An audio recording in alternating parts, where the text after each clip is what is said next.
to improve education. So, Exactly. interesting. Hey, Jim, how you doing? Good to see you. Why don't we get started so that we can finish on time?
Or P-16 College Readiness and Success Strategic Action Plan.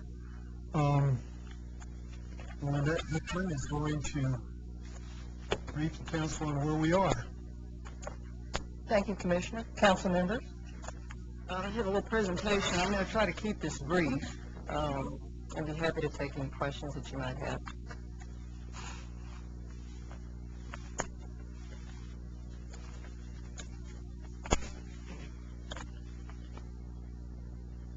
Oops.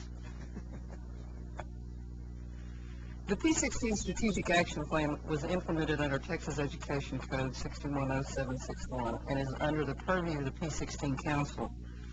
This was established by the Texas Legislature during the third call session of the 79th Texas session. The staffs of the Coordinating Board, the Texas Education Agency, Texas Workforce Commission, and the Department of Assistive and Rehabilitative Services collaborated in the development of the plan. There's really a twofold goal for the plan. As outlined in the enabling legislation, one goal of the plan is to increase student success and decrease the number of students enrolling in developmental coursework in institutions of higher education. In addition, the goal outlined in the plan itself is to ensure that every Texas student is prepared by their P-12 education to be college ready when exiting high school and has the skills to successfully compete in the global economy. The original plan was adopted by the P-16 Council in November 2006. The Coordinating Board recommended a number of minor changes to the objectives of the plan at its February 2007 meeting, and subsequently a revised plan was considered and adopted by the P-16 Council in March of that year. The adopted plan includes 8 objectives. The objectives are outlined in a separate handout in your packet. Please note that there are a number of action items for each objective, but that these are not included in the plan that you adopted, but intended for use by staff to develop or assign appropriate activities and initiatives necessary to achieve the objectives. Now I'd like to give you some examples of some of the things that we're doing to meet the objectives. This is not an exhaustive list, just simply to give you some notion of the kinds of things that we're doing at the state level to address the objectives of the plan. Objective 1, define standards and expectations for college readiness for the state that address what students must know and be able to do to succeed in entry-level college or university courses and in the skilled workforce. We've actually completed that objective. The college readiness standards were developed by a team, a vertical team in the 4 content areas. They worked over an 8-month period, and after a rigorous public comment period, the standards were amended and a final version considered for adoption by the Coordinating Board and Commissioner Scott earlier this year. So we've completed that particular objective. And everything that we do in Objective 2 through 8 is really driven by the college readiness standards. Objective 2, align exit-level assessments of public education with entry-level expectations of higher education and the skilled workforce. As you will see, Objective 2 through 8 are really a work in progress. Coordinating board study is one example of aligning assessments. The coordinating board is in the midst of a study of the current college readiness assessments, which include SAT, ACT, Accuplacer, ASSET, Compass, the Texas Higher Ed Assessment, and the TAX, to determine if these exams align with the standards. Objective 3, infuse PK, elementary, middle, and high school curricula with appropriate rigor to academically prepare students, including those with special needs, for success in college or university courses and career pursuits. An example of what we're doing to address that particular objective. TEA and the coordinating board staff are working together with Phase 2 vertical teams in the 4 content areas, conducting gap analyses of the standards with the essential knowledge and skills. It is important to note that any gaps between the standards and the text are the responsibility of the State Board of Education to address. Objective 4, establish sound accountability measures for college readiness in public education and for persistence and timely graduation in higher education. TEA will annually report on a series of college readiness measures by district. The indicators on the AEIS, the Academic Excellence Indicator System, reports include such things as advanced course or dual credit completion, AP or IB results, the higher education readiness component, and SAT and ACT results. Objective 5, create a college-going culture in every public, PK, elementary, middle, and high school in Texas. Under House Bill 1, school districts dedicate 1 week in the school year as Education Go Get It Week. In addition, the coordinating board has several initiatives that encourage high school students to work toward college. We have such things as governor schools, which are targeted at high-achieving high school students, bridging programs that target high school students but are intended for students who are not college ready, as demonstrated by their 10th or 11th grade tax score.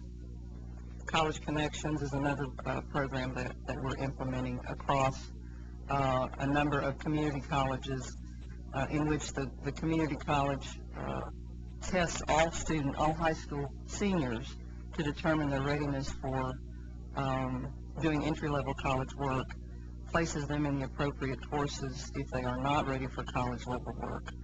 And when the student graduates from high school, they actually receive their acceptance to the community college. So we're doing several of those across the state. Objective 6, prepare education professionals in public and higher education from P through 16 to assist students, including those with special needs, in meeting college readiness and skilled workforce expectations and standards. Vertical teams in phases 4 and 5 of the college readiness standard work will be developing instructional strategies for teaching courses to prepare students to successfully perform college-level work and minimum standards for curricula, professional development materials, and online support materials.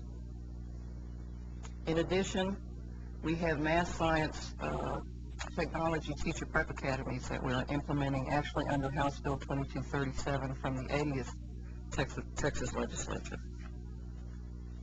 Objective 7, coordinate college readiness and success plan objectives with strategies for persistence and timely graduation included in the Texas Higher Education Coordinating Board's Closing the Gaps plan.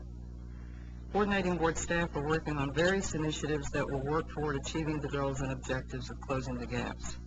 Some examples include course redesign, which is intended as a means to increase student success in high enrollment entry-level college courses. We're also working on various fronts to completely rethink developmental education courses and programs, since there is minimal success in this area, not only in Texas but nationally.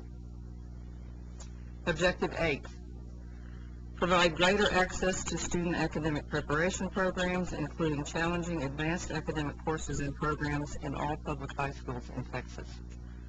The College Credit Program, also a part of House Bill 1, is intended to provide high school students with options for earning up to 12 semester credit hours of college work in either dual credit, AP, or IB. The work of the vertical teams in phases 4 and 5 will also address academic preparation, as these teams make recommendations about instructional materials and online support materials for students who need additional assistance in preparing for college work. The next steps. The next step for implementation of the P-16 plan is the biennial progress update. Staff members are preparing the draft of the 2008 progress report and will submit it to the P-16 Council for approval. Once approved, the final report will be submitted to the Governor, Lieutenant Governor, Speaker, members of the LDB, and the 3 legislative education committees. We hope to do that at your November meeting.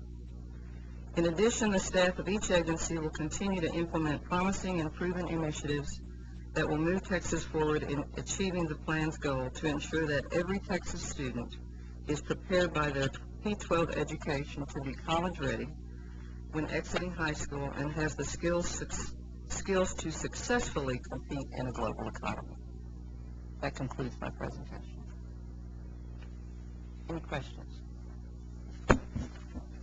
I have not so much a question as a comment. We heard, I told several members of the council that Commissioner Scott and I spent most of the morning at the governor's economic competitiveness council meeting, and the governor and some other members of the council made remarks. And virtually all the remarks hinged on the conclusion that if Texas is to improve its economic competitiveness in a world marketplace, not just a national marketplace, we will have to dramatically improve educational outcomes. Sandy Kress, who many of you know, made the comment that Texas is in the difficult position of having some difficulty in achieving current standards, and they're not nearly high enough. And so we're not only going to have to accelerate our progress towards meeting current standards, but we're going to have to go well beyond those. And that's the challenge that we face. Kress pointed out that we rank, depending on the survey, that among 30 industrialized nations, we rank either 25th or 21st in terms of overall achievement. And that if you look at our high school seniors in Texas, that even the highest achieving ones are somewhere around 2 years behind the highest performing seniors in the countries with which we compete. So one of the things that we all have to do, and we have to do this as members of the council and the work that we do with our colleagues in our home locations, is we have to promote these college readiness standards. We have to make sure that people understand why they're important. We have to make certain that people understand that they've been benchmarked against the best college readiness standards both here in the U.S. and around the world, and that we have to promote those actively. We've had a good deal of pushback already, and we just have to keep explaining to people why they're so important.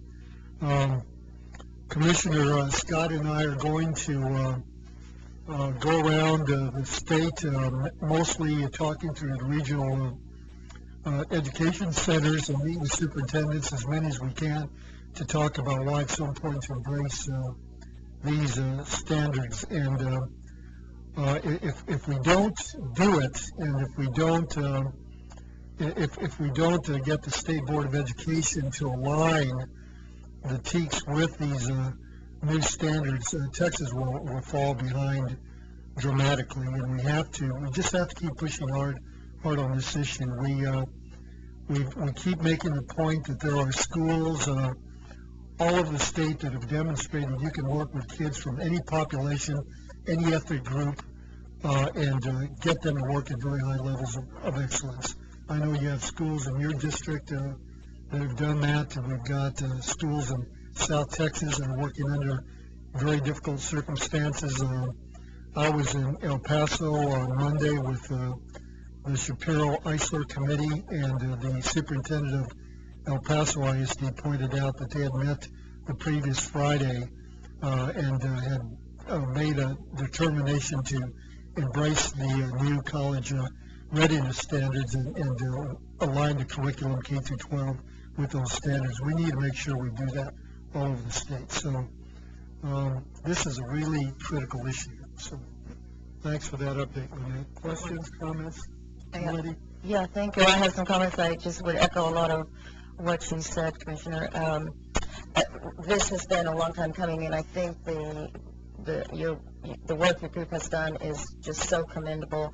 We welcome the college readiness standards. I think it gives us something to shoot for, which we haven't had. Everybody's been kind of doing their own thing, as you can probably say as well.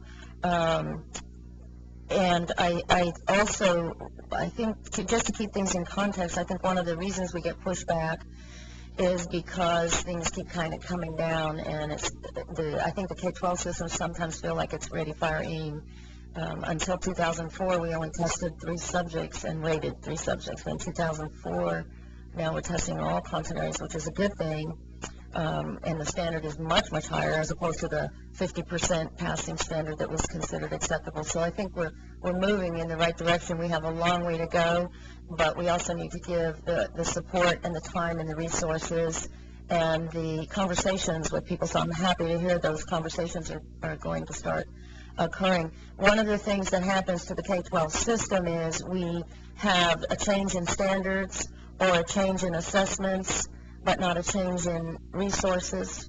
And so I am very anxious that as long as you're doing the work in the gap analysis, which I think is critical, absolutely critical piece of work between the K-12 and the entry standards, then I would urge us, because we are changing the test again beginning in 2011, that we start thinking in terms of what should those assessments look like, so that we are assessing each grade along the way. We don't test Algebra 1 in isolation of our thinking about the entry standards for mathematics and so on. So I think the alignment and the thinking up front this time, so that we're not, we changed the standards, but we haven't altered the assessments. We're not measuring what we think kids should know and be able to do.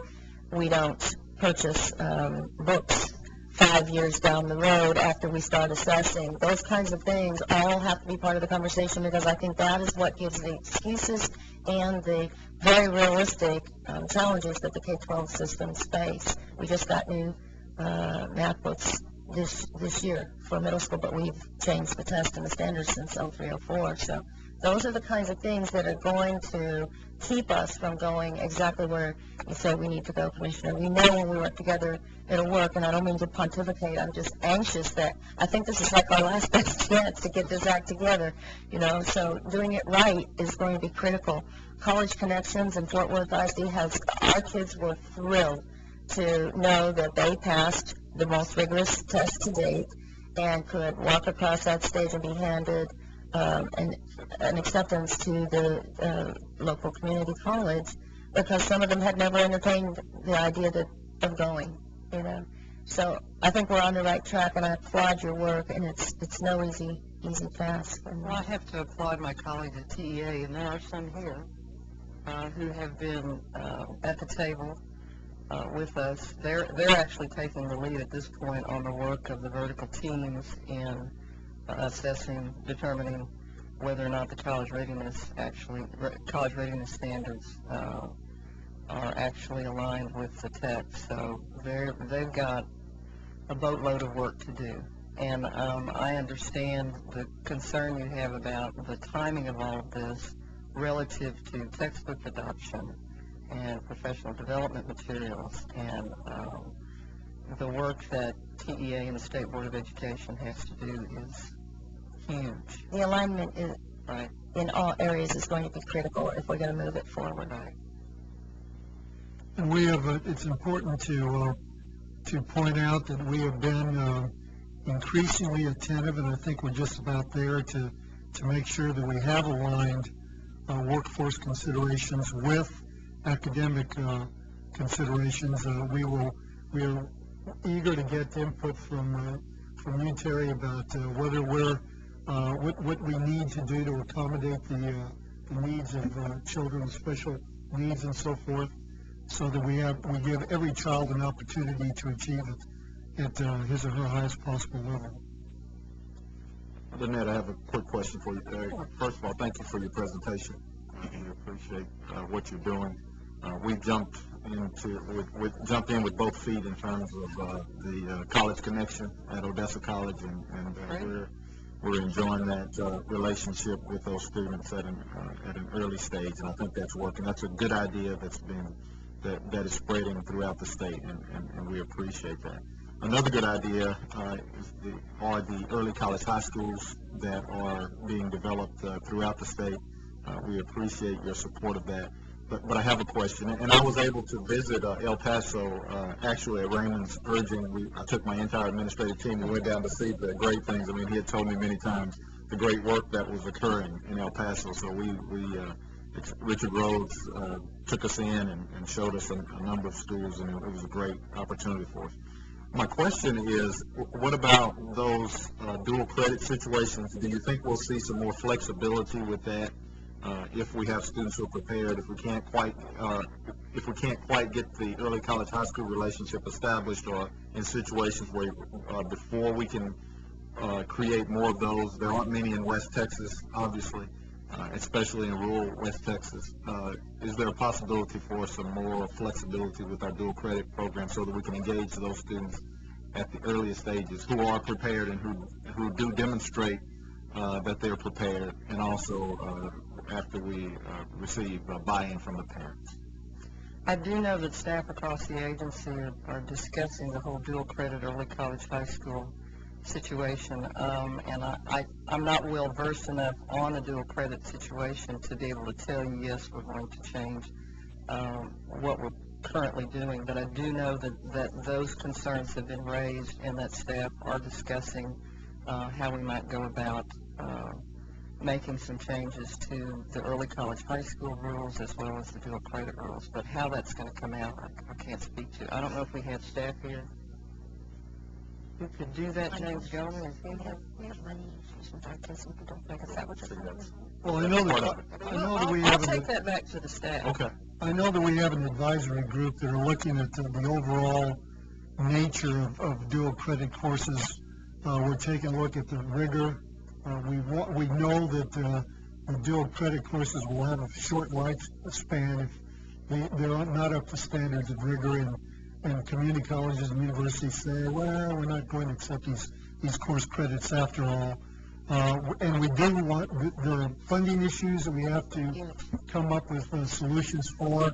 There are issues related to the balance between workforce courses and academic courses, and whether they can all be included for transfer to universities as well as community colleges. So all of these issues have to work to be worked out.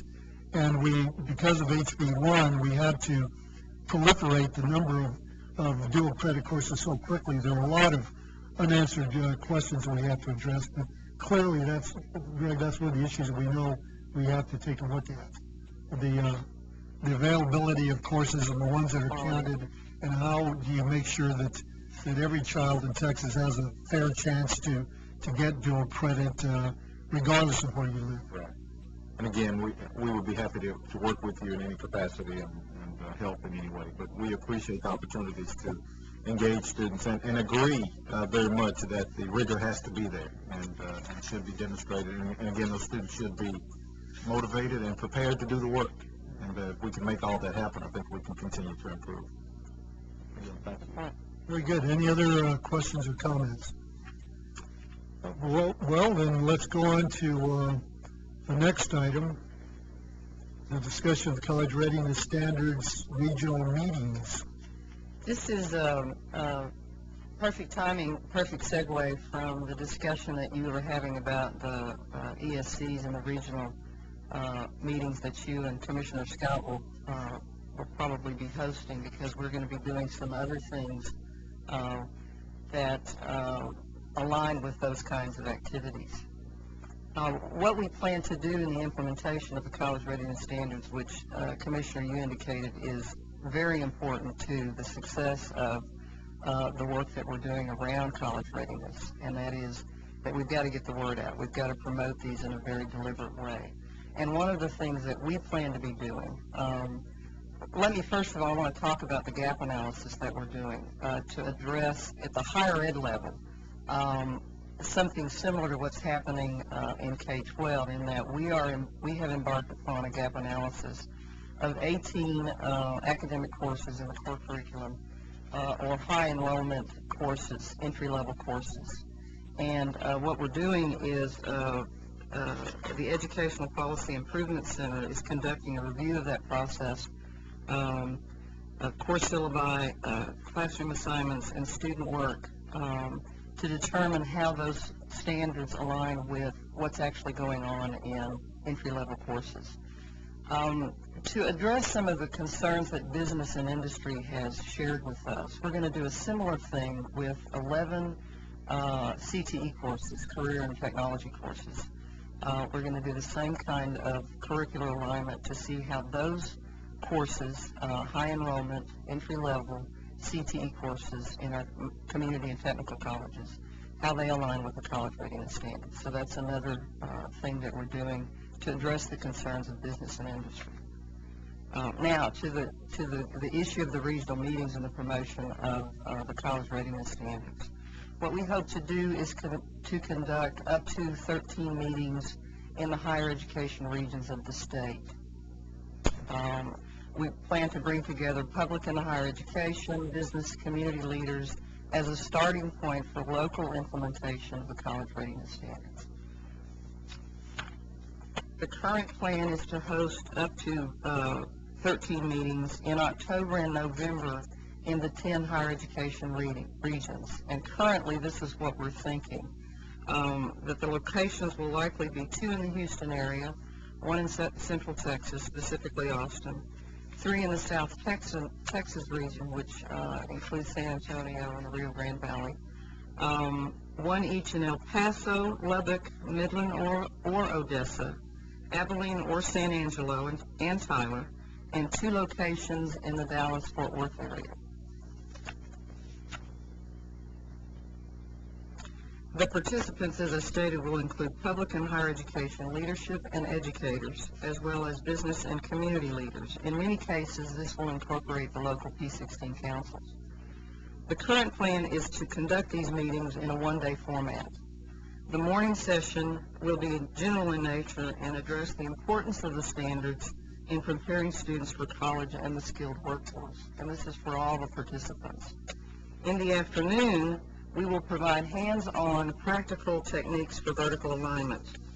Time will be provided for secondary and higher education faculty and administrators to get together to begin planning local vertical alignment efforts, similar to what's going on in the El Paso area. So they're really kind of ahead of the curve, but we still plan to have one of our meetings out there.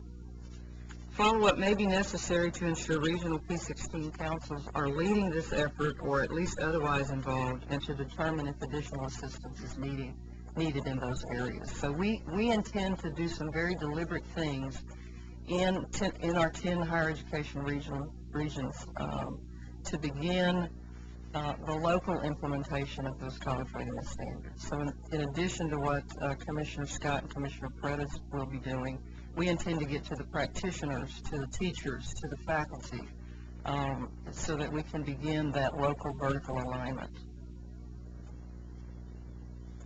Questions?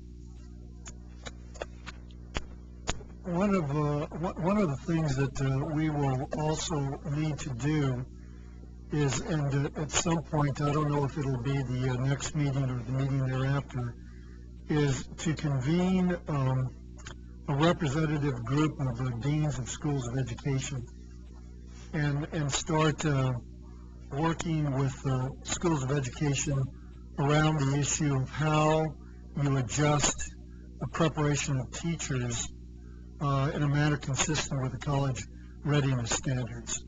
Once again, if we're going to teach at much higher levels of rigor, we have to have teachers that are prepared to teach at much higher levels of rigor. There was an interesting study that was published in the Economist magazine about a year ago that talks about the highest achieving countries in the world educationally, and the study points out that the biggest difference between the United States and the highest achieving countries in the world educationally is that the highest achieving countries recruit their teachers from the top 5 or 10% of their university classes. In Korea, if you want to teach in an elementary school, you have to be in the top 5% of your university class, and then you go to training at a national university for teachers. And it's a very prestigious process, and they've had extraordinary results. In Finland, you have to be in the top 10% of your university class, and in order to qualify for university training as a teacher, you have to go through a very rigorous evaluation process, interview process, and so forth. And one of the comments in the study from a South Korean educator who was talking about the United States, and once again, it was his conclusion that he said in the United States you have difficulty reaching high levels of rigor because you can't expect teachers to teach what they can't do themselves, and one of the issues that's very clear is we have to make sure that our teachers can teach up to higher levels of rigor. That means better or different training in pre-service, and it means higher levels of professional development for teachers in service. And so we need to take a look at this issue. The other point, getting back to something that you said, Melody, one of the things we're going to do in higher education is that in terms of developmental education, our metrics for assuring that students are ready to do college-bearing and credit-bearing work in college is to make sure that they're up to college readiness standards. That developmental education should be measured precisely in terms of the college readiness standards, because college readiness, as Lynette defined it, is the student can go into a credit-bearing course in a college or a university and pass the course without remediation. So the goal of remediation should be to prepare students at that level. So we will use the college readiness standards not only for K through 12, but we'll use it in developmental education and higher education. So, Commissioner, that's a perfect segue into one of the initiatives that Susan Barnes, who has joined our staff most recently from TEA, so some might say she's gone to the dark side, or the light side, depending upon your perspective. But one of the initiatives that she has actually started work on is to invite teams from the colleges of education and the arts and sciences in each of the 4 disciplines to talk about the college readiness standards and aligning what they're doing in the colleges of education with those standards. And the work, I believe she's already determined, contacted a number of institutions. A&M Corpus Christi is going to host the science teams. Texas State's going to host the math teams. UT Arlington, social studies, and UT Austin, English language arts. So we're working toward the kinds of things that you're talking about. That's just the tip of the iceberg, though. Should there be superintendents involved in those discussions from the very beginning? I know that down the road that they would be involved, but what do you think? Well, I think at least maybe through the Alliance or through some of the organizations, if nothing else, because it's just like the businesses tell us, we're sending graduates into their organizations that they have to completely retool. We have the same issues. We spend millions and millions of dollars every year retooling teachers, and particularly with the standards going up. It's all part of that alignment. We cannot think about this piecemeal. If this is going to really be all it has the potential to be and do, we have to think of it holistically and systemically and systematically, I think, use some of the buzzwords, but is not going to go where we want it to go if we don't. Why don't we take whatever steps are necessary to include superintendents, or maybe it should be curriculum specialists in those disciplinary Definitely. areas that they're Chief academic officers. Yeah. The Urban Curriculum Council is a very good source for Right. inclusion in something like that. Okay. That's a good idea. We have a comment from the audience. Susan, why don't you come up so this is being broadcast. Identify yourself, please. Thank you. Susan Dawson with the E3 Alliance. I'm very pleased by this work that's going on across the state. I just wanted to comment, Lynette, when you spoke about looking at the 11 CTE courses and the articulation and gap analysis with those. That's a huge opportunity there. And I don't think you meant to be exclusive, but we ought to think of those holistically. I can tell you here in the Central Texas region, we've been working on and are very close to a final sign-off with getting CTE engineering courses, not just articulating into the community college system, but in four-year institutions. In fact, Texas Tech and Texas State are both working on opportunities to articulate CTE classes into engineering programs, which is huge because it's the second most in-demand occupation we have here. So there really are broad-based examples of opportunities there that we want to try to achieve. Yeah, thank you for that. Definitely. Thank you. Well, we're going to have audience participation today. Sharon? You should have been up at the table anyway. Yeah. Well, that's what I was just telling our new person, our new curriculum director. I'm Sharon Jackson, Associate Commissioner for Standards and Programs at Texas Education Agency. And I just want to say we do work very closely with the coordinating board and have been for several years now on this project. And we still their employees.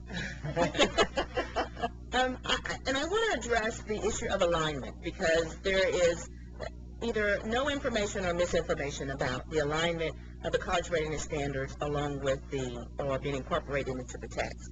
That work is being done.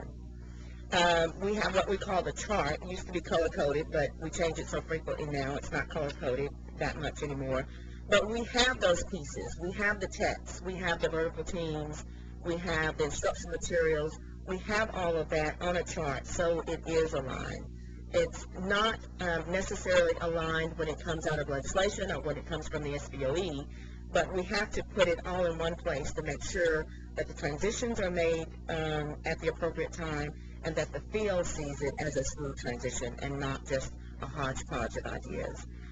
One of the things that we're doing for college readiness at the agency is we will have a website, and it will have all of this historical information on it, the current information. It will have the professional development that we will do for the online student materials that are to be implemented in 09 for ELA and the subsequent years for math, science, social studies. We are working very closely. We meet once a month with our ESC core group, and those people are from each of the 20 service centers, and they are the curriculum people in the service centers. So when we meet with them, we talk about what this on the chart is, the professional development, because they will actually be doing all of the professional development with the districts in their regions, and what that means and how they can disseminate that. We also meet quarterly with our Urban Curriculum Council, which are our largest urban districts. They are aware of the chart, the work, the professional development. They are invited to those professional development offerings because they oftentimes don't go through the service centers, but they have their own professional development department, so we invite them to those trainings. Our dissemination for all of this for this coming year is mainly through the website, through our contacts with our Urban Curriculum Council, with our ESC core group. We have worked very closely with our professional organizations. We attend and present at a lot of conferences, main conferences, our Midwinter Conference, which is in January of each year, that has superintendents, ESC directors, and curriculum people at those. The Superintendent's Conference that's held during the summer, Anita and I did a session just this past summer talking about the college readiness standards with them. We also are going to plan to present at the School Board Association meeting, and I think that's also in conjunction with with superintendents. So we have a plan, and we just need to let people know that we do have a plan and how it will be disseminated and what that is. And we're waiting on the website to kind of launch this at the end of this month. So hopefully it'll be a huge success.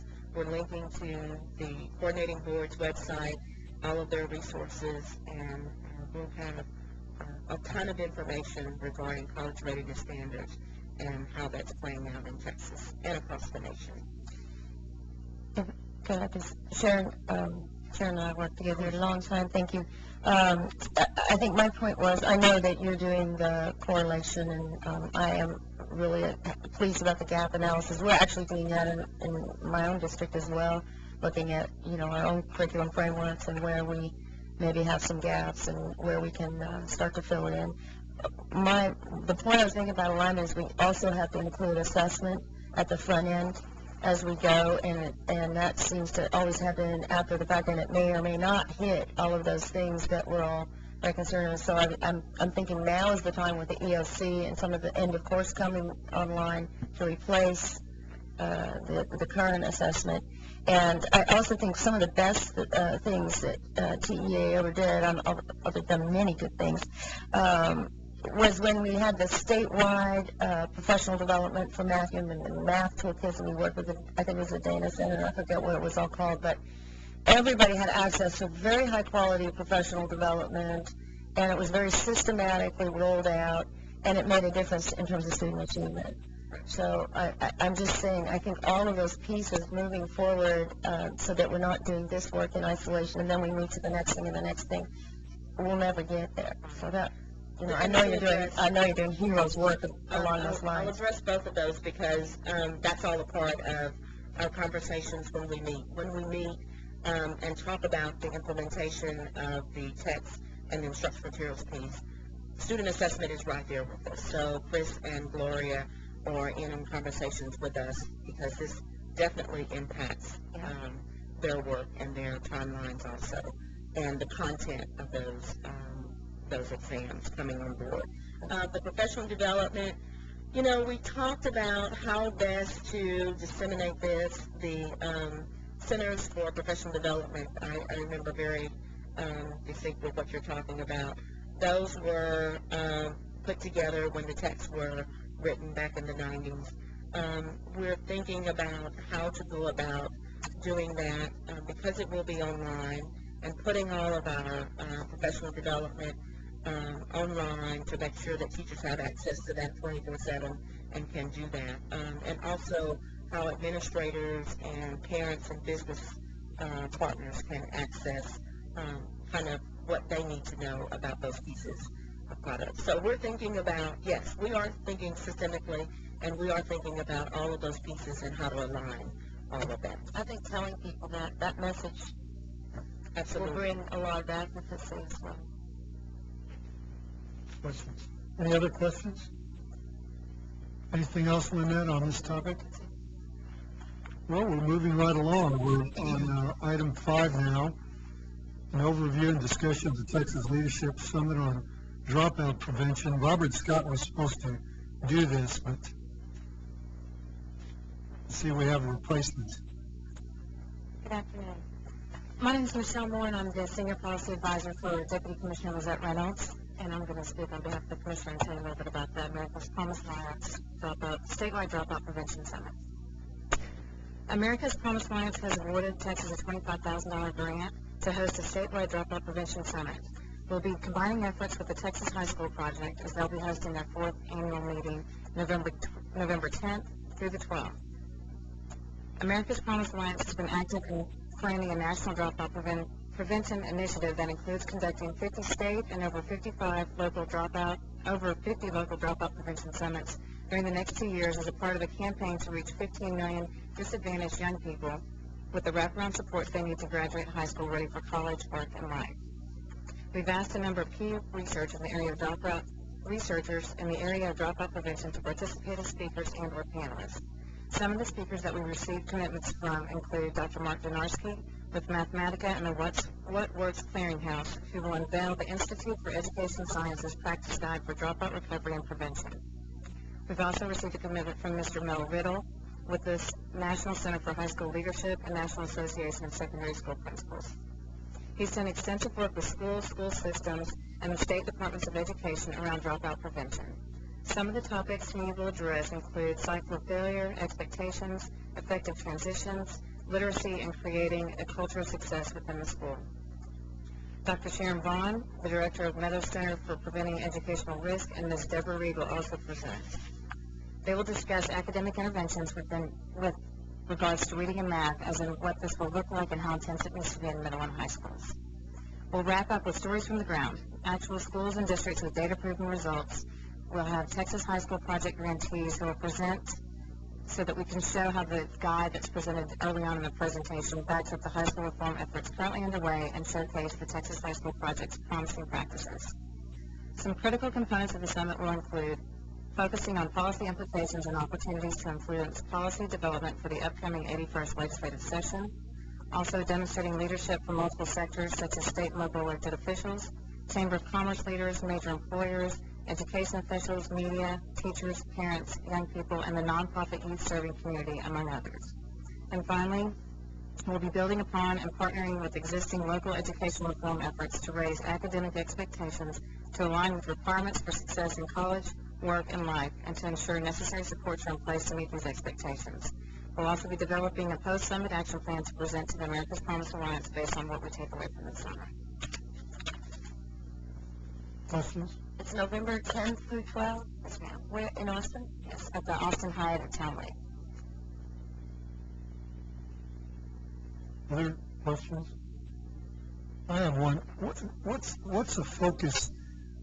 Let me rephrase the question. Is the best way to prevent dropouts or to lower dropout rates, is it to focus on the issue of dropout per se, or is it to deal with the dropout issue indirectly by focusing on other goals?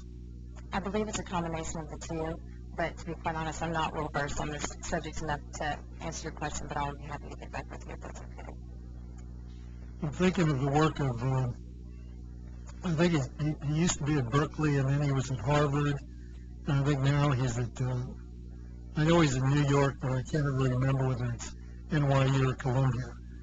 And he's written widely on urban schools and urban kids, and he said that the best way, he always writes that the best way to prevent dropouts is to give kids big dreams and high expectations. He says the kids that plan to go to college don't drop out. Kids that plan to have wonderful professional careers as engineers, as whatever, don't drop out of high school. So I would hope that a good part of the focus will be not on focusing on what you have to do to prevent kids from dropping out of high school, but what you do to make sure they have the kinds of goals and the kinds of ambitions that will encourage them to stay in school as long as possible. The Texas High School Project, their agenda is going to focus on creating a state of college readiness, so it's going to be a tie-in with that as well. Questions? Comments? Okay. Let's see, the report on the college access, this will engender a lot of discussion. Nina, identify yourself, please. That's good. Maybe we should have Chris come up here with me then, because he's going to be in charge of implementation. And I'm Chris?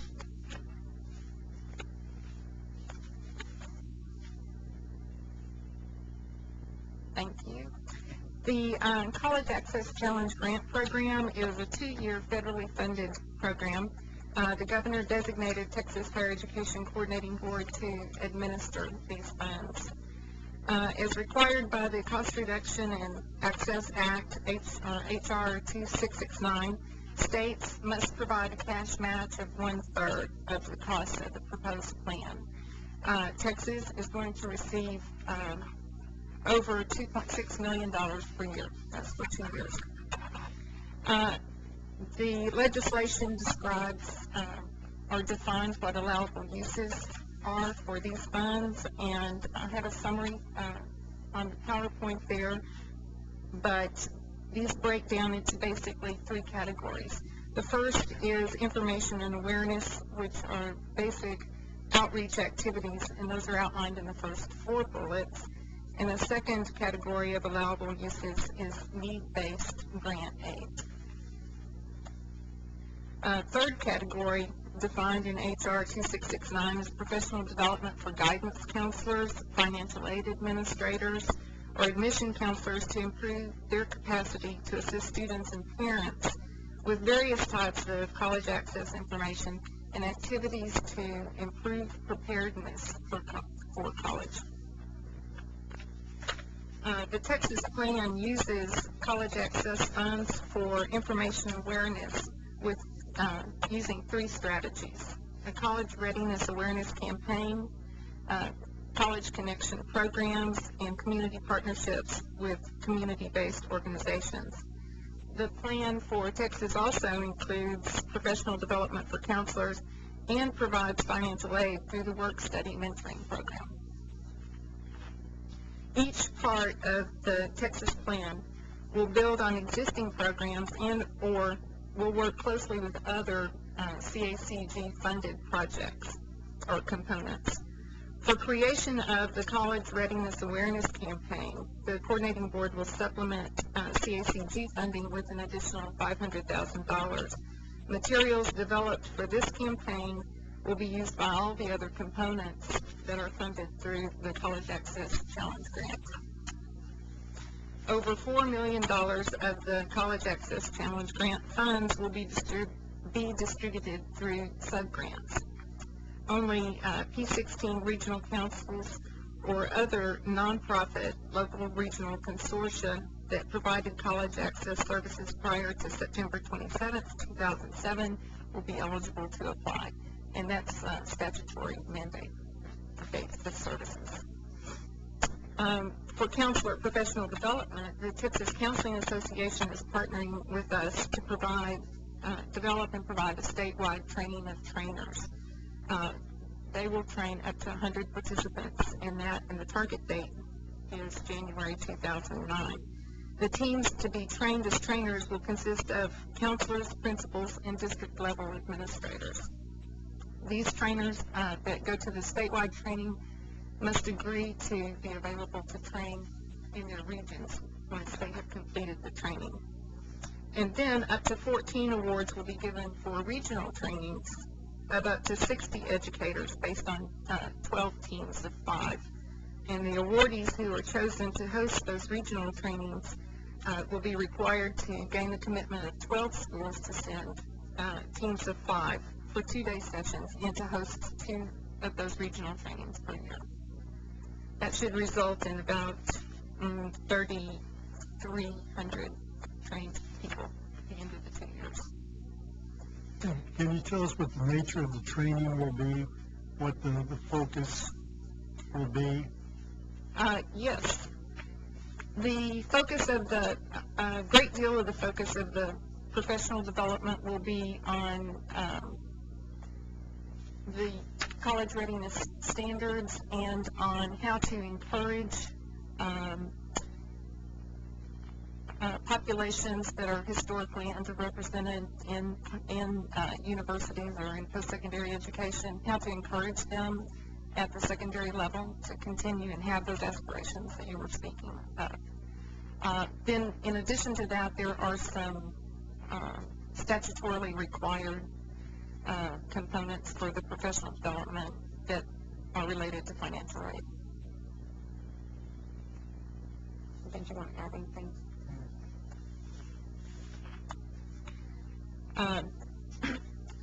In College Connection, I know you mentioned that your district had College Connection, and up to 21 College Connection programs will be funded. The traditional model of College Connection, of which you speak, facilitates a transition from high school to college, but we will also request proposals for programs that will facilitate the transfer from community colleges to universities as well, so that students do not see the end of their path that's at 2 years, that they can continue from there for a 4-year degree. The coordinating board is going to supplement the funds, the CACG funds of $1.99 million to, with about with 462,000, ultimately investing $2.5 million through this strategy to improve college access. That's each year. For the community partnership strategy, $1 million will be awarded for up to 20 college access community partnerships. The community-based organization providing outreach services must agree to specific criteria for activities, and as in all the other strategies funded, all awardees will participate in a cross-site evaluation. Again, it's envisioned that these community partnerships will go through P-16 councils or other existing consortia. Then the work study mentoring program, as I indicated earlier, or I guess I didn't actually, our primary match for this program is the $2.5 million for the work study mentoring program. The coordinating board is awarding these funds to 32 institutions of higher education this year. These institutions will be encouraged to link their work study mentoring programs to support College Connection or community-based outreach efforts funded by the College Access Challenge Grant. So that is all of my description of the Texas plan. There is going to be a webcast describing these opportunities on Tuesday, September the 9th, from 10 a.m. to 12 p.m. And information will be disseminated at the 2008 Regional P-16 Council Institute and High School to College Summit, which Chris is going to talk to you about later. And Chris can answer any implementation questions that you might have. Are we involving the Texas Workforce Commission in this? The P-16 councils, we're asking that every P-16 council that comes to the table have a representative from business or workforce at the table as part of their P-16 council leadership team. We've invited them to attend the P-16 Institute later on this month, and the continuing workshops we'll be holding throughout the year. We make sure to invite key leadership from business and community. I think it would be really worthwhile if at the very least we got data from TWC about, so that whoever represents a workforce development position in these outreach activities could have accurate data about whether there's going to be job growth, whether there are likely to be shortages in certain workforce categories. That's one of the areas that we're looking at for the meeting later on this month. We're going to be looking at data points from across the state, what the different regional councils can take back to their own respective regions and look at those different type of indicators specifically in the job market, so that they can tailor their different approaches to meet the needs of their specific communities. Yeah, I want to talk about data points too, I guess. This is way beyond your particular initiative, but it's a piece of your initiative, and that is, with all of this investment of time and resources, how do we know we're successful? We talked at the last meeting about creating a database like we have in the PK-12 system, where we know wherever kids are. I'm really interested in not just how many Fort Worth IC kids go to the community college or four-year college, but how many stay there.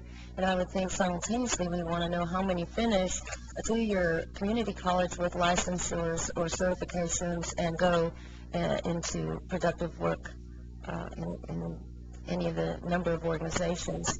But I think we have to not just worry about who gets in, but the retention of kids there, of young people there as well. We have those data. Do we have a way to track, like? We track those. We have those data. We know we can track students from the 7th grade to college completion. So we know if somebody leaves El Paso and enrolls in Tarrant County Community College, can we do that? Do we have that kind of statewide database? Yes. And we maintain those data. Okay. So then, as part of an evaluation component, could we not start putting in that kind of thing? How do we know we're successful with each of these different things? What are the outcomes? And how do we inform back in the K-12 system? Because I think that we're accountable for that as well as the higher ed. Well, you can correct me if I'm wrong, but we haven't developed the assessment tools for these different components of the program yet. But clearly, those kinds of evaluation measures will be part of how we evaluate the success of the programs. The coordinating board right now calculates those kinds of numbers. We know how many students from a given high school go to college, community college or university. We can tell how those students do in college. We can calculate persistence rates, graduation rates, how long it takes them to graduate. We can track students who transfer from community colleges to universities or from one university to another. So we have those data now, and we'll make sure they're embedded in the evaluation. I think you weren't here the one session where we discussed that, and I don't think anybody else was aware of it. If we had that kind of sophisticated database, I could use that right now in my K-12 system. Well, we can provide Measure some of our own successes. Yeah, we can provide you those data. I saw David Gardner here a little while ago. I don't know if he's here anymore, but we could ask David to if he's around to come in and give us some information about how we can track those students. But yes, it's we have those data and we do maintain them, and it's a critical part of how we can evaluate our efforts. That's great. You want me to see if I can find David or Susan? Yes, I think somebody went to find them. We're placing a big emphasis on the College Connection program because we have not found any place in Texas where that program has been implemented where it hasn't been astonishingly successful. It's really remarkable. We've heard that college enrollment rates have gone up 15, 20, 30% where the program has been put into place. We know that filling out the FAFSA in the 9th grade makes all the difference in the world. The College Board did a study that simply filling out the FAFSA in the 9th grade can increase college-going rates in high schools with a lot of poor students by 50%. Just knowing that financial aid is available and knowing what they have to do to get it can make that huge difference. Yeah. So that's been enormously helpful. Here's David. Thank you. A question that has arisen, David, about our ability to track students from high school into college, and if we can monitor how well they do and where they go and so forth. I'm glad you asked that. Like just yesterday, we were talking with a representative of the Texas Association of School Boards. Identify yourself. David Gardner, Deputy Commissioner for Academic Planning and Policy. We are able at this point, because of the efforts with the Texas Education Association, in fact, Texas Education Agency, and you'll hear about TPIR later today, I believe, from Lina Taylor. We have a system in which we have a record for every student who attends a public school or public community college or university in the state, and private universities and community colleges in the state. Through that system, we're able to track students throughout the system. In fact, we have what we call a 7th grade cohort where we've tracked all the 7th graders all the way through college graduation to see what happens. But we're able to track those students. Right now, a couple of things that are available on our website include for every high school, public high school in the state, where FERPA allows, we can say where their students attend college in Texas. So if there are at least 5 students at a school, it will show, for example, 5, 10, 15 students at Texas A&M, the same number at UT Austin, maybe 7 at University of Houston, 10 at Texas Tech, a certain number at Collin County Community College. If the number's less than 5, FERPA won't allow us to identify those students, but we then group them and say there'll be another 20 students attending a community college in Texas or other universities in the state. That's available online right now, and it's available either through our site or through the Texas Public Education Information Resource. We have provided individual school districts, when we've had regional meetings, information on how students from their high schools have been retained once they've gone on to college, what percentage are still enrolled after a year, and for an earlier cohort, how many have graduated.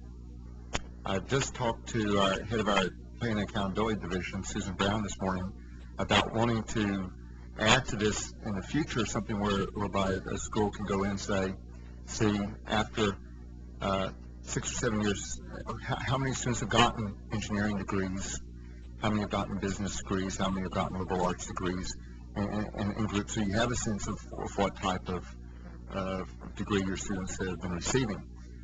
We're hoping to develop a site designed specifically for school districts so that schools can go in and get more detailed information with restrictions on their students. We're also hoping to add in time what we would call class rosters, which would mean at universities and community colleges we would have the actual performance in each of the classes, so you could have a better feel for what you're doing with,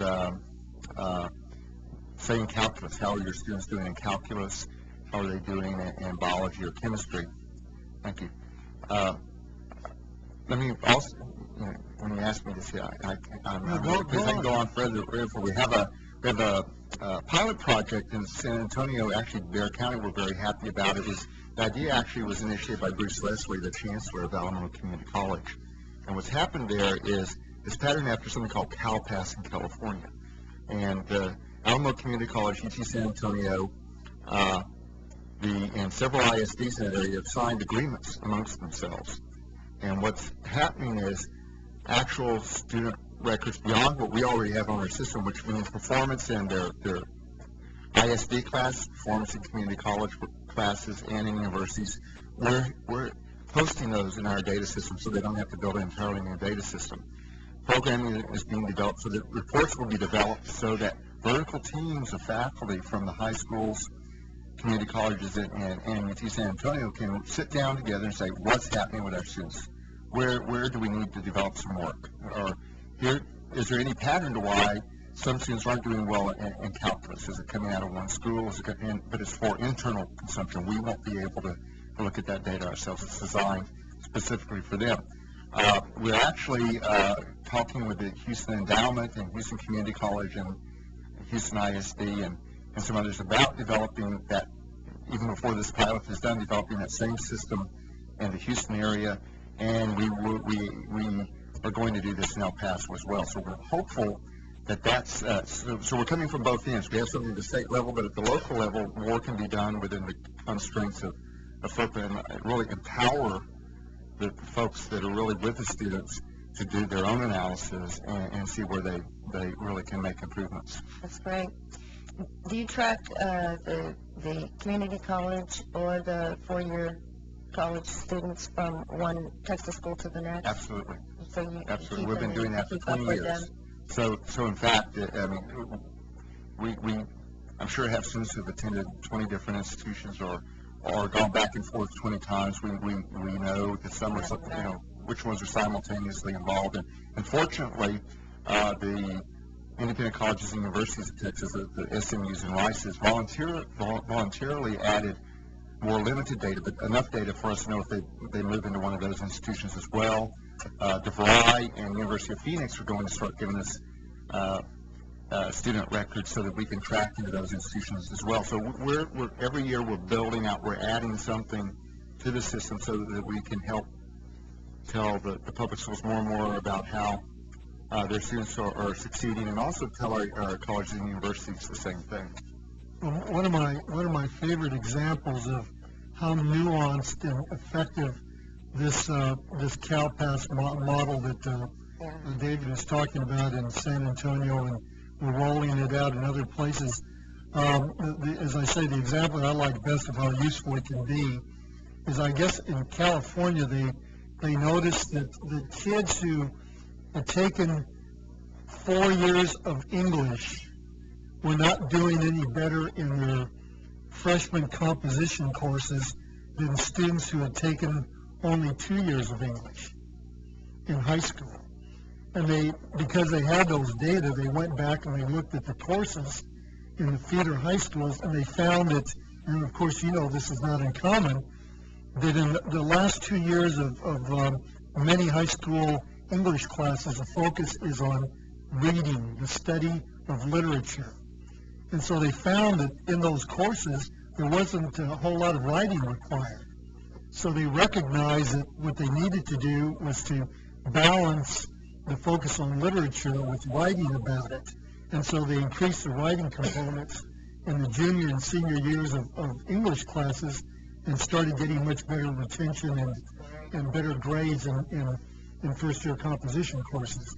And that's how useful this data system can be. You can get at that level of detail and redesign courses, retrain precisely.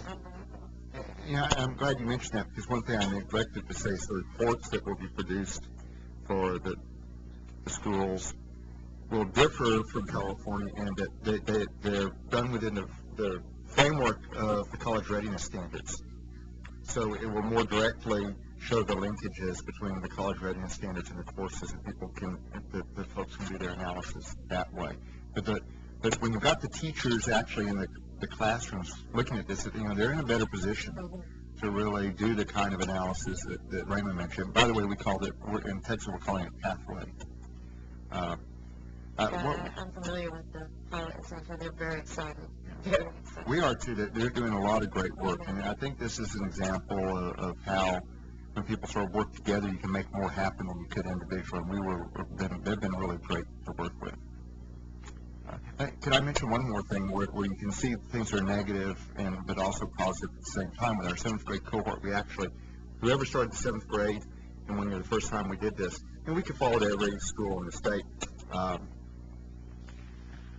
And we know that not as many people finish as you would like high school from that cohort. But what was interesting is we found 17,000 students who we didn't have a graduation record from a public high school, but were enrolled in college. So that meant we found at least 17,000 students who we thought we'd lost, but in fact had either been homeschooled, gone to a private school, left the state, and come back. So it gives a full picture.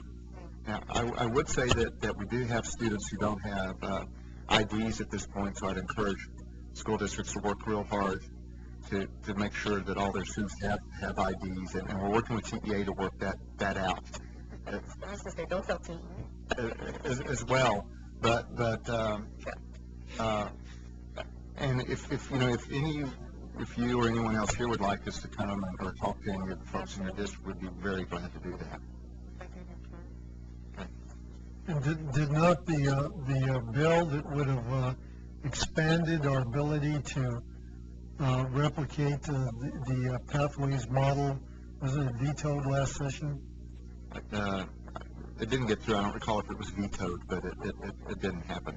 It didn't happen? Didn't happen. So that might be something that all of you would be interested in, that we do get funding for this data collection system so we can expand it statewide.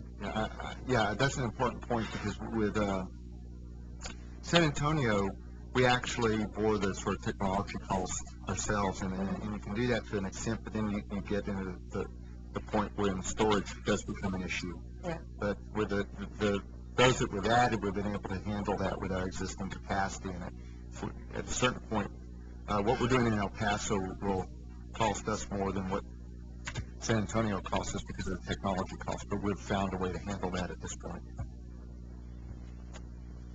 Sounds exciting. I'll get my card. I don't have one with me.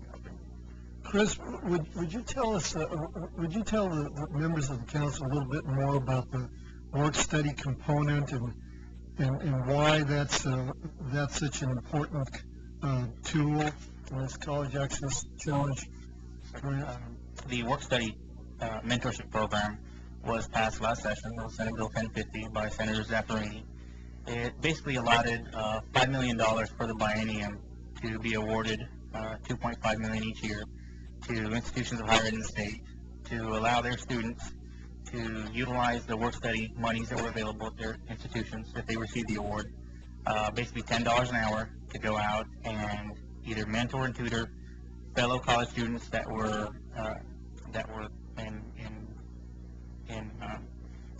in years earlier than they were, or high school students that were looking at going into college. So it's basically creating that experiential piece and the peer-to-peer mentoring niche, if you will. It's basically allowing college students to go into high schools or work with colleagues, peers in college, and provide them the support, the motivational piece of saying, hey, you can do it too. I've done it. I'm from X school. I came here from a small rural school. You can do it too. Primarily, it works very well with first-generation college students. Just on the data that we received back on the first couple of years of what we called initially the collegiate G-force, we've seen that not only did it help out the students receiving the services, but it also helped out those students providing the services, in that their GPAs, over almost 80% of their GPAs either increased or stayed the same, and their retention rate was higher than other students that were not in the program. So the work study piece is really in place to kind of provide that support service, peer-to-peer support service to students not only in college but in high school, and allow students in college to get engaged in that type of activity where they go out and promote that college-going culture in the area that they're located. It may not be the same place they're from, but a lot of the kids still go out and find that second home away from home.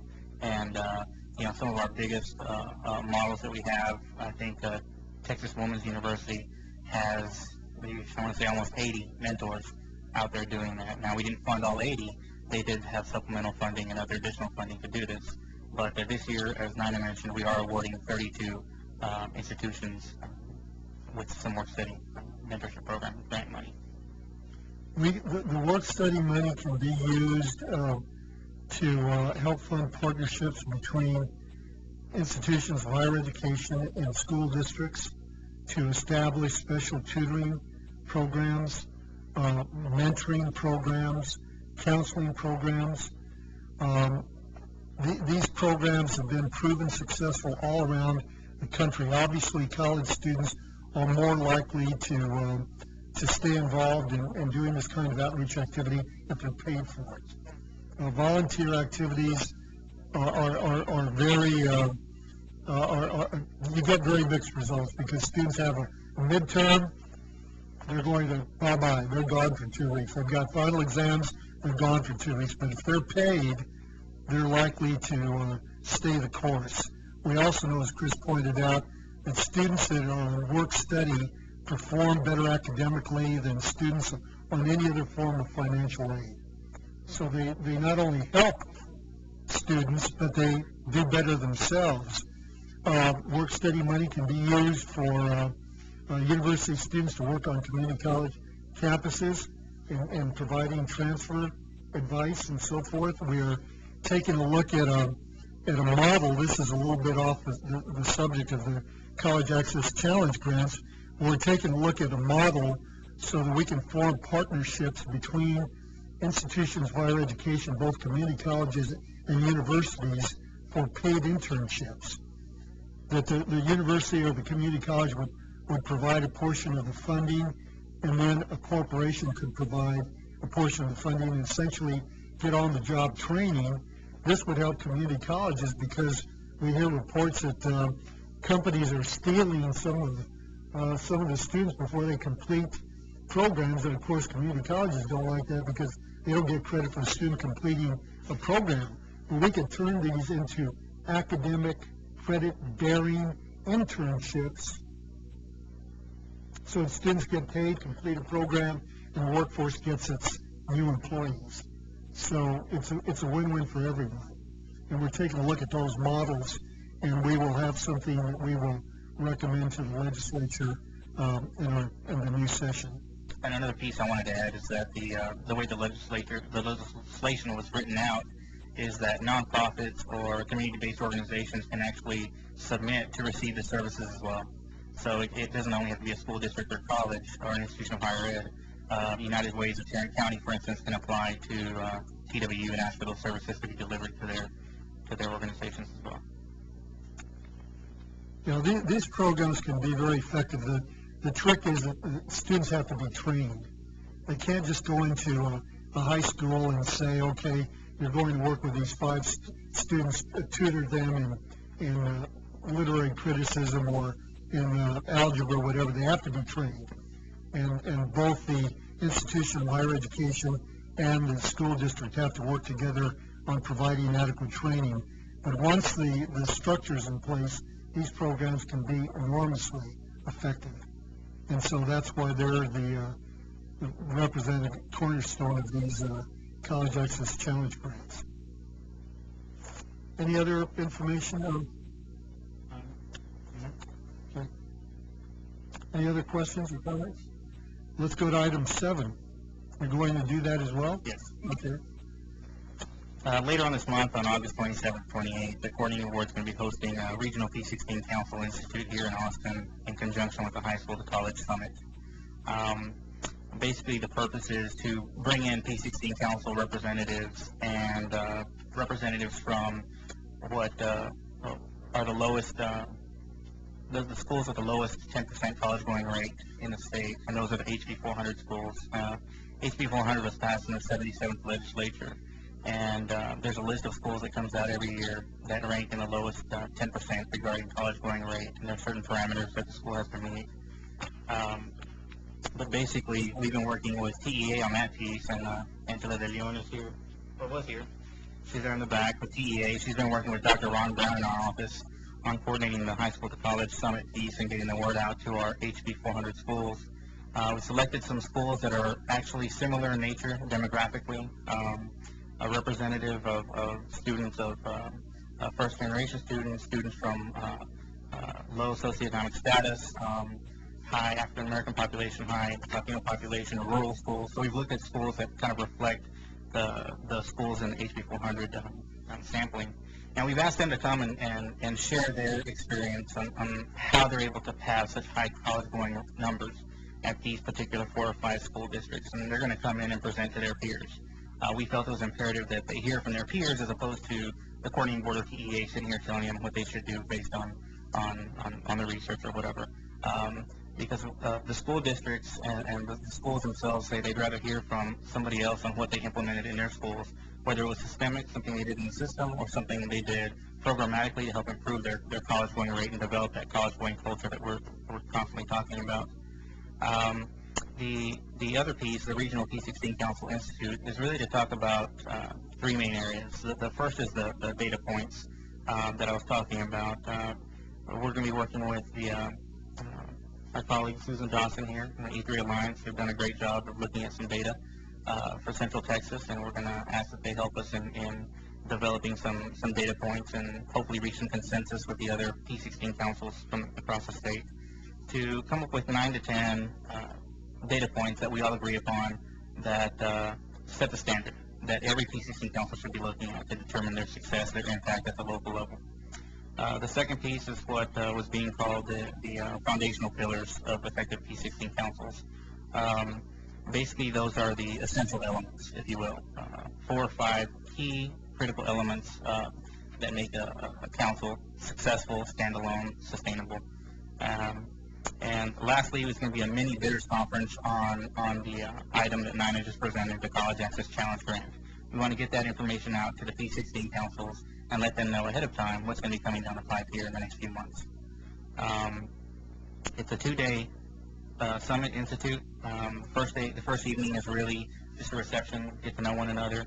We're bringing in teams of 4 to 5 folks from each P-16 council. We've asked them to bring higher ed partner, public ed partner, business partner, community partner, and then the 5th one is up to them. The HB 400 schools, we're asking them to bring a faculty member, a counselor, somebody in administration, and hopefully somebody, a principal, somebody from the leadership side as well, to really bring a team that's comprehensive and makes up the entire pipeline or system representation there at the HB 400 school itself. So those are the 2 different components that is happening later on this month. We're excited. We've heard from the field that folks are excited. I know, and talking to Susan, she's got she exceeded the count, but that's okay because they're local, so they can bring more than the 5 or 6. But we've got a lot of good feedback from the field regarding the interest, and we look forward to the dialogue. We look forward to the HB 400 schools listening to their peer schools that have higher college going rates than they do, and kind of listen and glean from them what they've done to create that college going culture on their campus and be successful. Questions? Has there been any specific, any explicit attempt to connect or to make sure that college connection activities exist in as many HB 400 schools as possible? Yes, every college connection model, contract, MOU that's set up, we provide them a list of HB 400 schools and indicate to them that those are the target schools they should work with first. Now, if they're in an area that doesn't have one, which is unlikely because they're all across the state, they're in urban areas, they're in rural areas. So typically we've sent that list out with every college connection contract so they know that that's their priority school. And do we follow up to make sure that they actually do activities in those schools? Yes.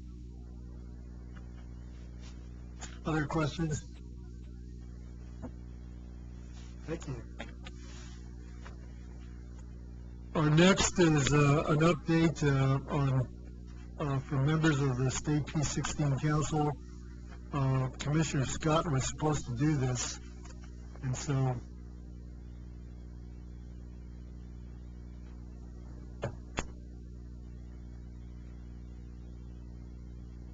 Hello, Nina Taylor from TEA, Senior Program, Texas State University System. and I'm here to present an update from the TPR Committee.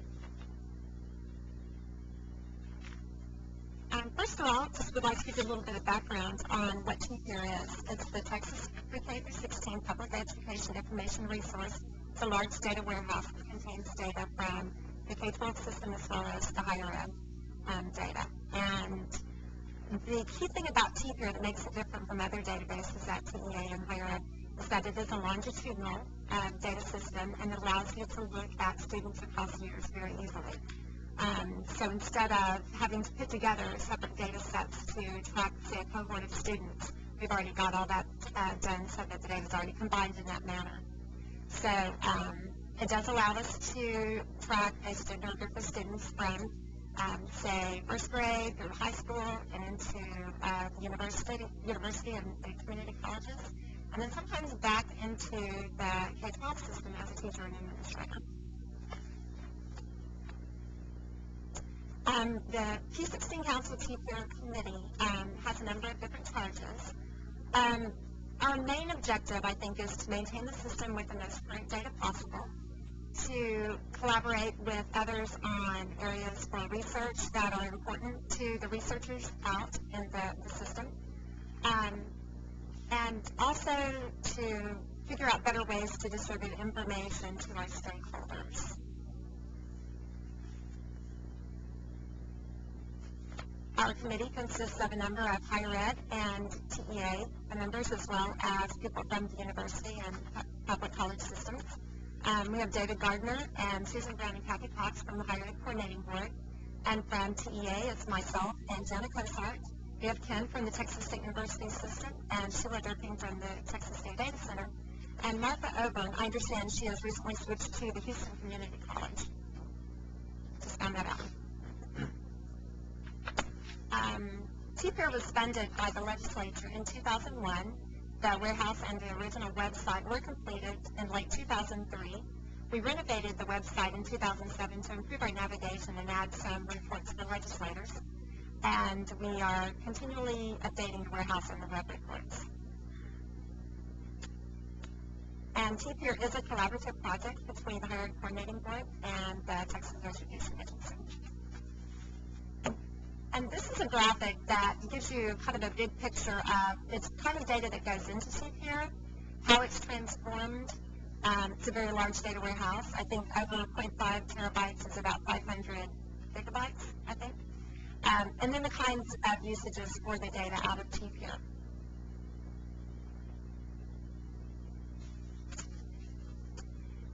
Within TPR, we have TEA Teams data. So that's the PK through 12 student, staff, financial, and organization data from early 90s through 2007-8. Actually, that's the fall 2007-8. We are not quite ready to put in the summer data. We have the higher ed applicant, enrollment, graduation, and faculty data from, again, early 90s through fall of 2007. And we have the TEA SDEC, educator credentialing and retention data, again, from early 90s through 2007. We have the main usage for TPEER is our public website. It's texaseducationinfo.org.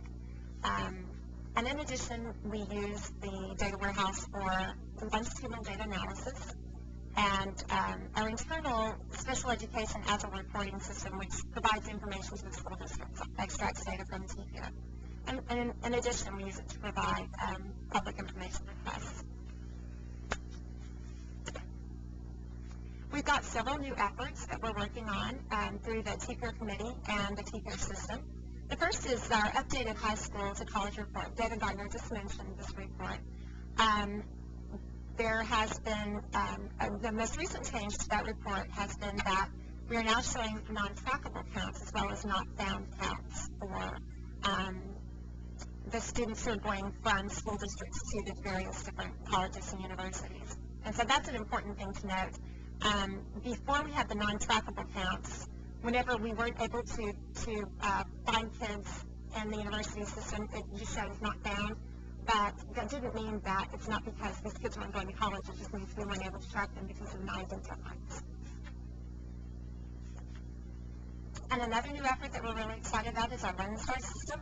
This is a new web-based system that's more geared to a graphical interface.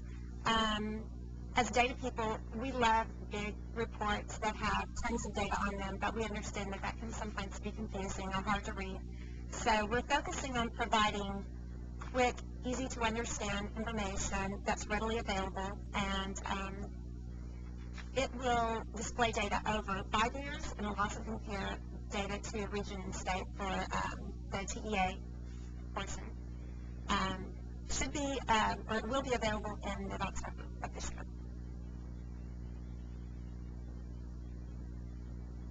And another new effort we have is a legislative report package. It will have the same look and feel as our Lone Star system, but it will provide information to our legislators. We know that legislators are mostly interested in the school districts and their own district, and so we're putting this package together to provide that information in an easy-to-understand format that provides the information for those school districts. That will be available in probably November, December of this year.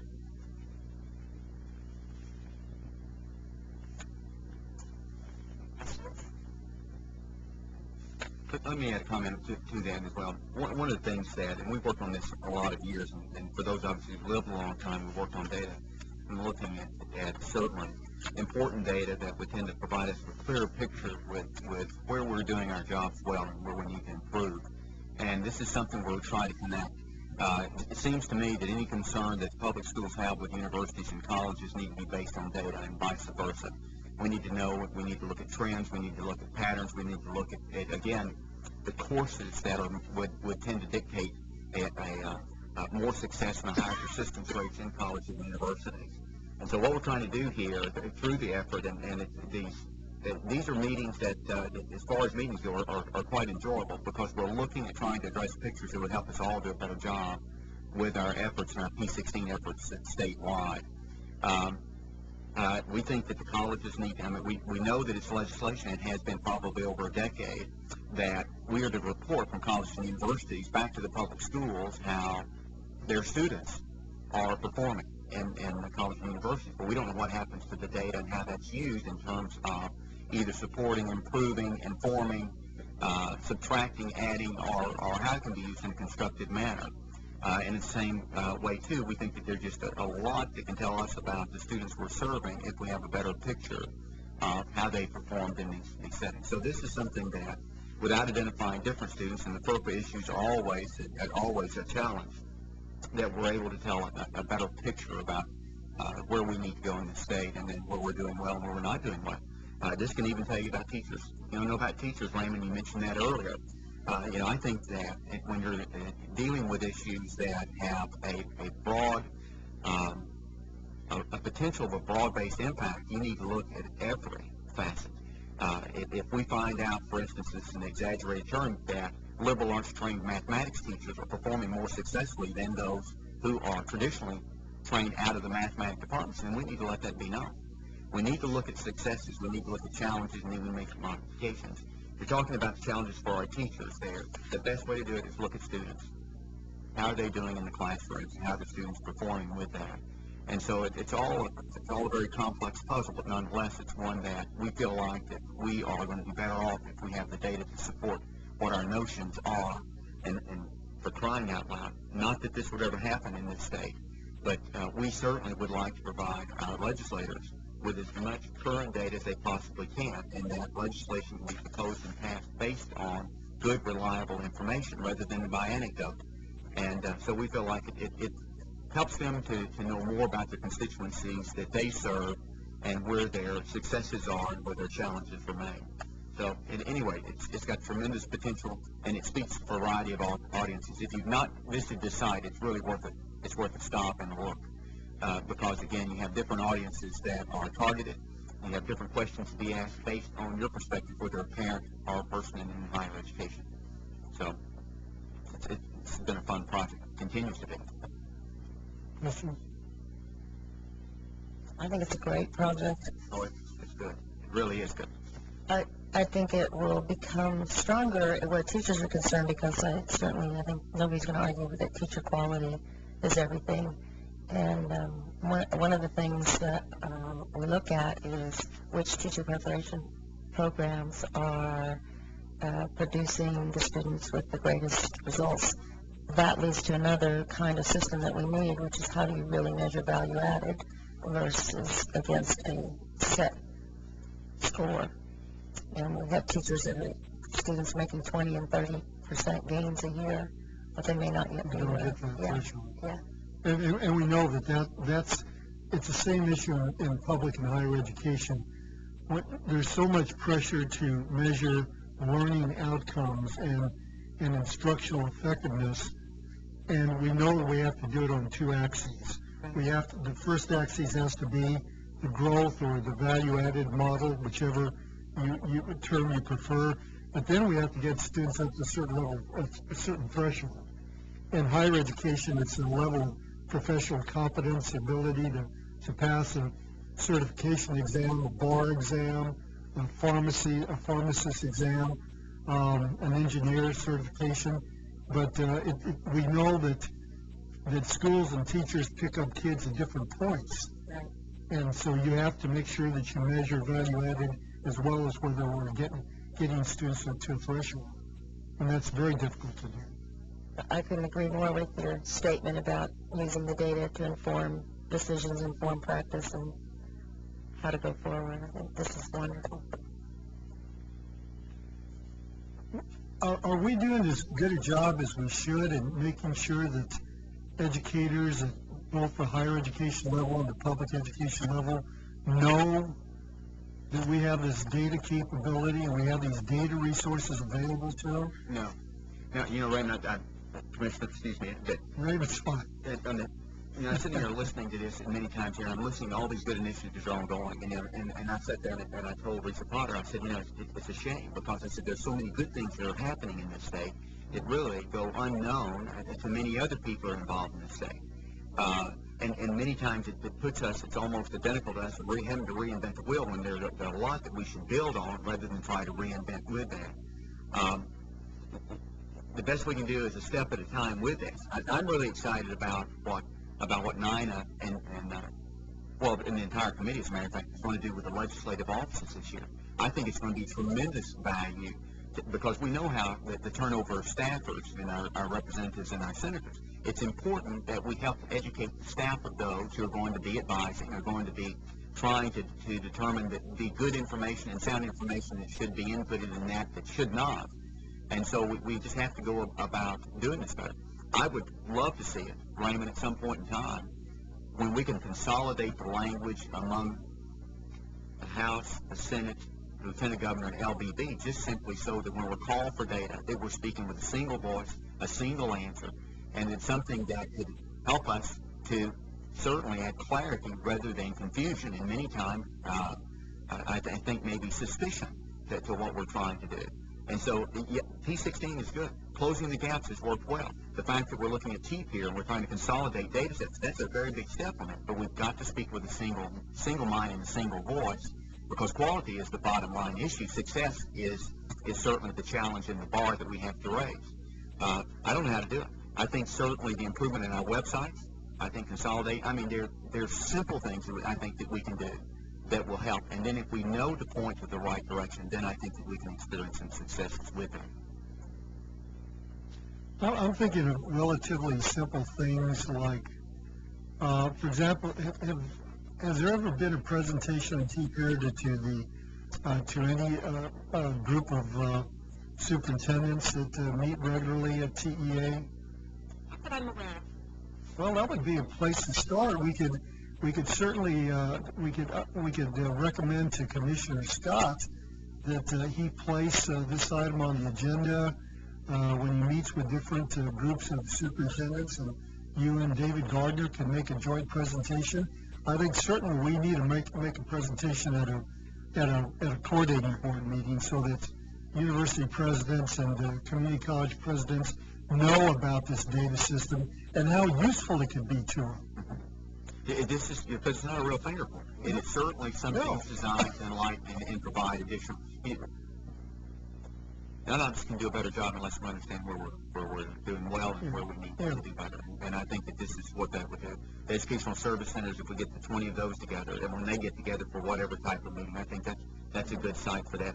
Perhaps the P-16 meetings at some point in time, anything that would get the word out at the same time about a very powerful tool, a very important tool, based on data that we can at least agree upon that was collected, compiled, and reported as a state. So I think that's a good suggestion. Well, I think I will work with Commissioner Scott to make sure that we find ways to make sure that all of our educational leaders have access to this information and use it. I'm struck Susan Dawson is sitting there, and she mined our database like crazy and put together some documents that have a level of detail about educational attainment in Central Texas that I haven't seen developed for any other region of the state. And it was very much because she knew about the databases that she had, and she has the analytical tools to use them in a very sophisticated way. But that's something that ought to be done all over the state. Well, and I can't tell you how important Sheila Durkin has been to this committee, too. Yeah. She's working with the demographic type of data. I mean, there's just so much useful information to learn that helps us all in reaching our goals. And I think can't say enough about that. And this has been shepherded by Nina and David since day one. And so that's something certainly we need to do a better job. I was struck by Melody's comment that you didn't know that we had a data capability. That's our fault. Yeah, that's my point. We're just not doing a very good job of making sure people know. And I guess I don't know where I'm relatively new back to Texas, but familiar with the Texas systems. I can't recall anything coming across my desk, so I don't even know, as I sit here, is it something I have to ask every year? Is it something that's automatically sent? To whom is it sent? Some of those kinds of just little details maybe out. It's clearly the case. It's not enough to simply post the data on our respective websites. We have to make sure that people know it's available. Any other questions or comments? Thank you very much. We are on item 9, future issues. You have in your packet a list of all the committees that have been put into existence by this council, and we get to regular reports from every one of them. One of the things that we're planning to do for the next meeting of the State P-16 Council is to give you an update on all the legislation we know about related to P-16 education. By our November meeting, the so-called HCR 159 Commission should have completed its work. That's the strategic planning body for higher education. The Shapiro-Eisler Committee on Public School Accountability will have completed its work, and there will be some very significant recommendations, including how to measure learning outcomes and instructor effectiveness. So we'll have an update on that. We will talk about the different legislative priorities that the coordinating board and the Texas Education Agency have, and we'll get input on those issues from you. We will try to enlist your support. One of the issues that we've talked about on this state council any number of times, and we're finally going to push aggressively on during the next legislative session, is adult basic education. And we not only are going to talk about why ABE is so important for developing workforce skills and basic and having a strong academic foundation, but we're going to talk about adult basic education in the context of helping children achieve at high levels. You can't expect parents who can't read or write to help their kids do their homework. And that's an issue that we want to give some attention to. If you all, we will be contacting you very soon about items that you would like to have on the agenda, but this is our last meeting. That will be our last meeting before the legislative session begins, and so it's important that we have a clear idea of what's going on around the state in terms of educational initiatives. Do we have a date, specific date for the next meeting? I think the date is set, but I don't have it in front of me. Does anybody know if we have what the date is? November 5th? Is that correct? Well, why don't you mark off November 5th on November 5th?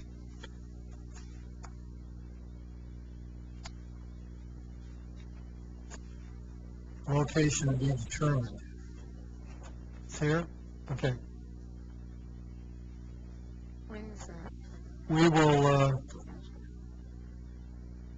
Melody, we will be in contact with you about giving us some help about bringing some superintendents to these conversations that we're organizing with deans of schools of education. We've got to get that dialogue going on a more regular basis. Great. Well, I'm very pleased that we got through the agenda rather quickly. Any closing comments? If not, I'll entertain a motion for adjournment. All in favor? Aye. Thank you very much. Thank you.